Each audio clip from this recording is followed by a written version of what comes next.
Non, depuis qu'Adam a péché, j'ai le cœur angoissé pour l'humanité.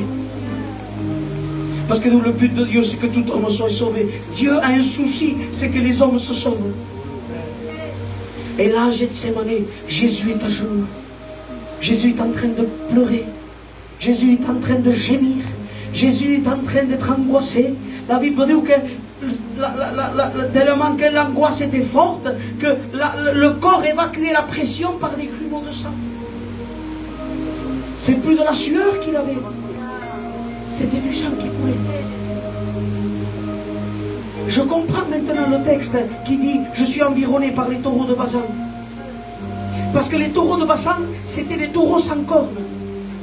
Et que quand ils frappaient, la douleur, ce n'était pas à l'extérieur, c'était à l'intérieur le dégât. Jésus à Gethsémane, il avait les dégâts à l'intérieur. Les vaisseaux éclataient, il était angoissé, il n'était pas bien.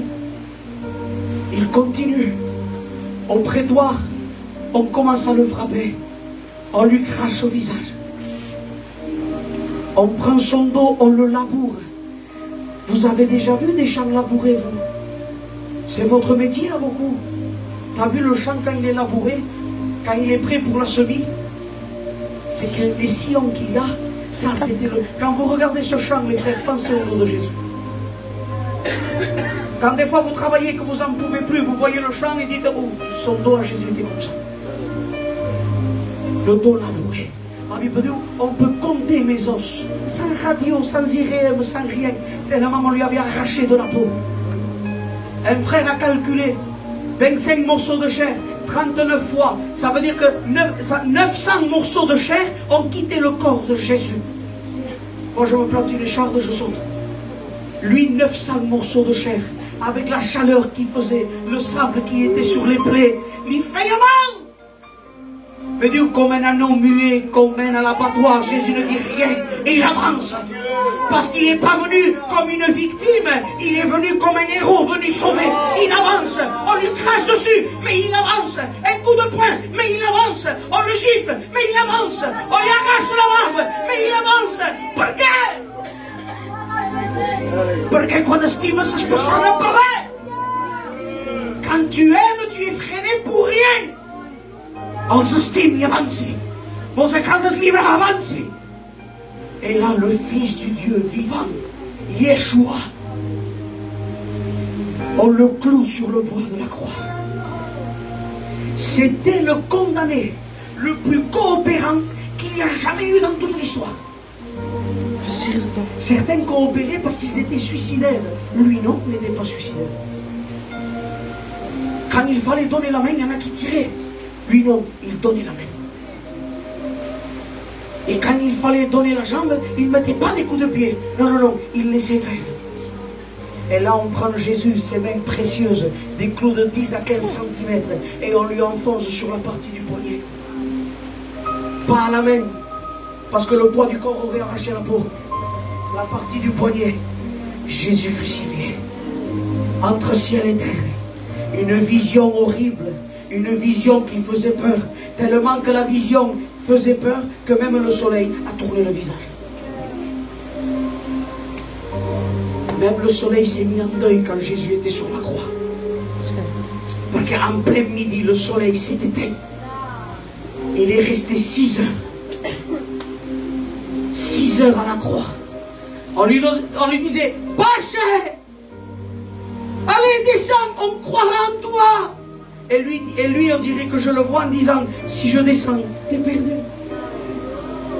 Si je descends, tu ne peux pas être sauvé. Seigneur. Si je descends, on ne peut pas prêcher.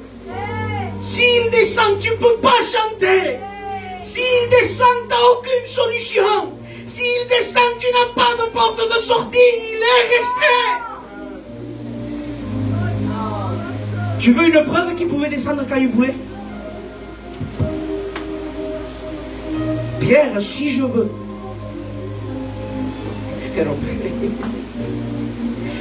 Si je veux, je cligne les yeux et 12 légions d'anges descendent. 71 000 anges. Si Jésus voulait, il faisait comme ça, les anges descendaient. Et Dieu, par la foi, me les a montrés. Je voyais les anges sur des chevaux. Je voyais Gabriel avec son armure dorée. Je voyais des chevaux blancs en train de frapper à terre. Et chaque fois qu'il frappait Jésus, je voyais un ange qui disait, qu'est-ce qu'on fait? Et Gabriel disait, rien. Libérez! Et Gabriel et Michael disaient, on fait rien. Mais regarde, ils l'ont labouré. Ils disent que c'est un démon. Il faut qu'on descende et qu'on les rase. Et Michael disait, chut, tant qu'il dit rien, on ne descend pas. Je voyais les chevaux en train de vouloir partir. J'entendais le sabot craquer. Et là, Jésus est à la croix. Et chez Golgotha. Et là, je voyais Michael avec la main comme ça. Michael en train de dire, dès que je perce la main, on descend. Il va dire qu'on vienne. Jésus chez Golgotha. Ça y est, il va nous dire de descendre. Et Jésus dit, Père, pardonne-leur. Père, pardonne-leur. Je voyais les anges descendre les chevaux. Les frères, il ne va pas nous dire de descendre. Il les aime trop. Il va aller jusqu'au bout. Rangez tout. Il va accomplir.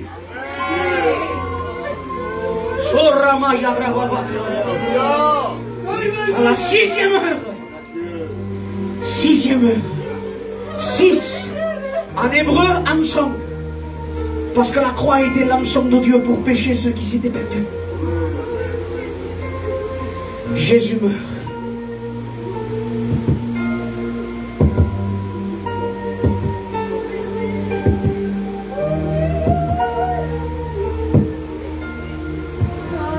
Le Fils de Dieu s'éteint. On le met dans un sépulcre. Il n'a pas fini l'œuvre. Il a dit pourtant que celui qui veut commencer une œuvre, qu'il s'assoie et qu'il voit s'il peut terminer. Il n'a pas terminé lui. Un combat s'est passé dans les secrets. La mort disait qu'elle était la plus forte. La mort disait qu'elle avait vaincu tout le monde. Qu'elle avait gagné David, qu'elle avait gagné Samson, qu'elle avait gagné Esaïe, elle avait gagné Jérémie, elle avait gagné Nathan, elle avait gagné Jean, elle avait gagné Pierre. La mort avait gagné nos anciens, la mort avait gagné le Cossec, la mort avait gagné tout le monde. Mais un jour, la mort a dû s'affronter à Jésus. À 33 ans, un combat s'est commencé. Et Jésus lui dit, on ne va pas combattre là. Et oui, t'es vivant. Non, non, non, non, non, non. On va aller sur ton terrain. Tu as toujours gagné sur le terrain des vivants. Maintenant, moi, je viens chez toi. La personne doente que se m'a desfié, la personne la sort casa mateixa. Viens pas, ça va, c'est moi qui viens chez toi. Et Jésus va au royaume de la mort. Et là, un combat se fait. La mort essaye de le retenir. Il arrive un jour. Il arrive 2 jours. Mais le 3e jour, ça commence à être compliqué. Parce que le 3e jour, il commence à bouger. Et Satan, qui sont sous compagne, mort, retiens-le. Et la mort dit, je ne peux pas. Mais tu as tenu David. Tu as tenu Samson. Tu as tenu Gédéon. Mais Satan, j'ai pu tenir David parce que tu l'as fait pécher. J'ai pu tenir Abraham parce que tu l'as fait pécher. J'ai pu tenir l'autre parce que tu l'as fait pécher. Mais celui-là, tu l'as jamais fait pécher. Et parce qu'il n'a jamais péché, je ne peux pas le retenir. Et au 3e jour, à 4 heures du matin, Jésus se tient.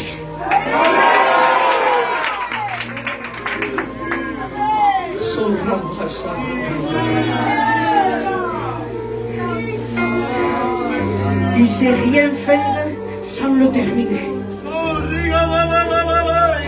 Quand il commence quelque chose, il est obligé de le terminer. Jésus ressuscite. C'est pour ça qu'il crie à la croix, j'ai tout accompli. Mais pourquoi c'est accompli quand tu ressuscites? Pourquoi c'est pas accompli quand tu meurs? Parce que je t'explique, Ismaël. Je ne voulais pas simplement pardonner. Parce que moi j'ai vu un tribunal Une mère qui n'était pas convertie, une païenne, regarder l'assassin de son fils et lui dire je te pardonne, païenne. Il va prendre mon sommeil. Donc le pardon, c'était pas suffisant. Donc pourquoi quelqu'un ressuscite? Pourquoi c'est à la résurrection? Parce qu'à la croix, il nous pardonne, mais à la résurrection, il nous justifie. Tu ne sais pas ce que c'est justifié, c'est pour ça que tu n'as pas dit Amen. Moi, je vais t'expliquer maintenant. Si le Salomon me fait comme mon oncle, l'estime, on pardonne. Mais est-ce coupable de ce que fait? Ou c'est coupable, mais l'estime te pardonne. Ça, c'est la mort. La résurrection, c'est quoi?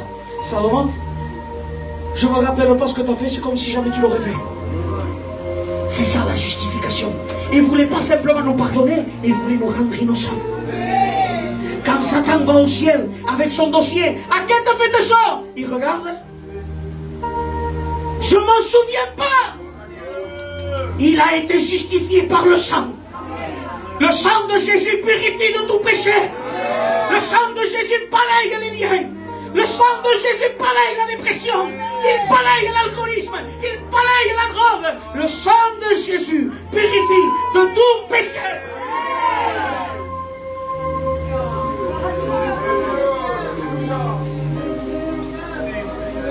Philippiens dit,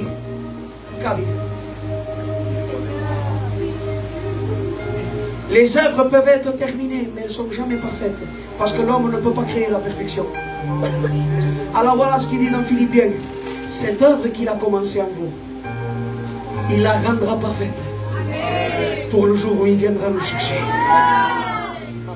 C'est-à-dire que la perfection, tu ne vas jamais l'atteindre là. Tu vas essayer, tu mettras un genou à terre. Ça t'arrivera de pécher. Ça t'arrivera de te disputer. Ça t'arrivera des fois une parole qu'elle parte. Mais ça c'est rien. Continue à avancer. Continue. Parce que lui, son œuvre, il est en train de la perfectionner. Et quand on arrivera en haut, l'œuvre, elle sera parfaite. Alors Seigneur, c'est quoi l'œuvre? C'est quoi l'œuvre? C'est que le rachat de l'homme ne devait jamais avoir lieu. Mais parce que moi j'ai payé, l'homme aujourd'hui peut changer de vie. L'homme aujourd'hui peut changer de destinée. De l'enfer, il peut passer au paradis. Voilà l'œuvre de Christ à la croix. On s'incline, j'ai terminé.